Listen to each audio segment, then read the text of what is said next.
পরবর্তী প্রাথমিক শর্ত বোধহয় এই বাংলাতে বিচার পাওয়ার কোর্টে যাওয়া বা মমতা বন্দ্যোপাধ্যায়ের কাছে যাওয়া না। প্রথম হচ্ছে বডি প্রিজার্ভেশন।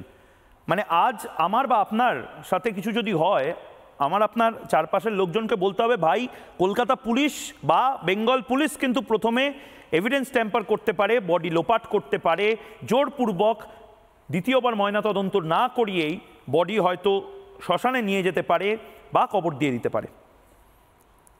এটা তো আমরা স্বাধীন দেশের একটি অঙ্গরাজ্যের মুখ্যমন্ত্রীর রাজত্বে, এটার জন্য তো স্বাধীন হইনি আমরা।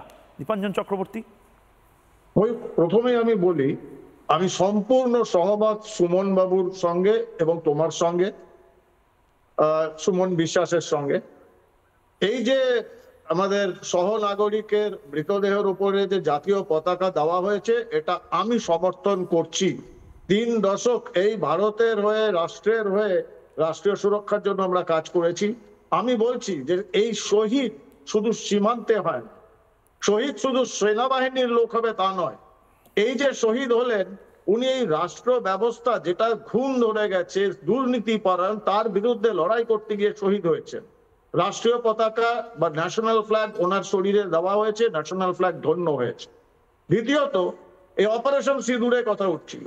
পেহেলগামে 26 জনকে তো সন্ত্রাসবাদীরা মেরেছিল, আমরা জানি, লস্কর-ই-তৈবা পাকিস্তান। আর ভারতবর্ষের মধ্যে সংবিধানের শপথ নিয়ে 26,000 মানুষকে যে মেরে ফেলছেন ধীরে ধীরে, তিলে তিলে, এই মুখ্যমন্ত্রী এবং তার সরকার, তার বিরুদ্ধে লড়াইটা কে করবে? সেখানে তো আর্মি করবে না। সেই লড়াইটা তো সুমন বাবুরা করছেন, আপনাদের সঙ্গে সঙ্গে আছি আমরা, নিশ্চয়ই আছি। দ্বিতীয়ত, এই কয়েকদিন আগে একটা প্রেস কনফারেন্স হয়েছিল, পুলিশের নাকি স্ত্রী পরিবাররা এসেছিলেন। আজকে তারা কোথায়? আজকে যদি আপনাদের স্বামীদের কেউ নপুংসক বলে বা ক্লিবলিঙ্গ বলে, আপনাদের কি লজ্জা হবে না? আপনারা আরেকটা প্রতিবাদে প্রেস কনফারেন্স করবেন? আমি দেখছিলাম ভিডিওতে মেয়েদের গায়ে কিরম ভাবে ধাক্কা দিচ্ছে এবং কিরম ভাবে হাত ওঠাচ্ছে এই পুলিশ। কোথায় থাকে এই বীরপুঙ্গবরা? যখন এদের ওই শ্রীরামপুরের ওখানে চুচুড়াতে বোধহয় ট্রাফিক আইন ভঙ্গ করার জন্য আটকানোতে তৃণমূলের গুন্ডা বেধড়ক পেটাচ্ছে।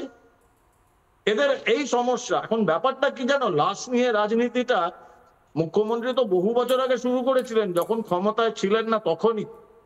এবং অতীত তারা করে বেড়ায়, অতীত কিন্তু ছাড়েন না। উনি জানেন সে তাপসী মালিকের লাশ থেকে শুরু করে বহু লাশের রাজনীতি করেছেন। অ্যাক্সিডেন্টাল ডেথ গুলোকে নিয়েও উনি কিন্তু প্রেত পিশাচের নৃত্য নেচেছেন বাংলা জুড়ে। সেজন্য উনি বোধহয় লাশকে ভয় পাচ্ছেন। এটা অরঙ্গজেবও পেত, উনিও পাচ্ছেন, হিটলারও পেয়েছিল। দীপাঞ্জন, নানা ধরনের কন্টেন্ট দেখার জন্য লাইক করুন, শেয়ার করুন আমাদের ফেসবুক পেজ, সাবস্ক্রাইব করুন আমাদের ইউটিউব চ্যানেল। পাশাপাশি অন্যান্য ব্রেকিং নিউজের জন্য অবশ্যই চোখ রাখুন রিপাবলিক বাংলায়।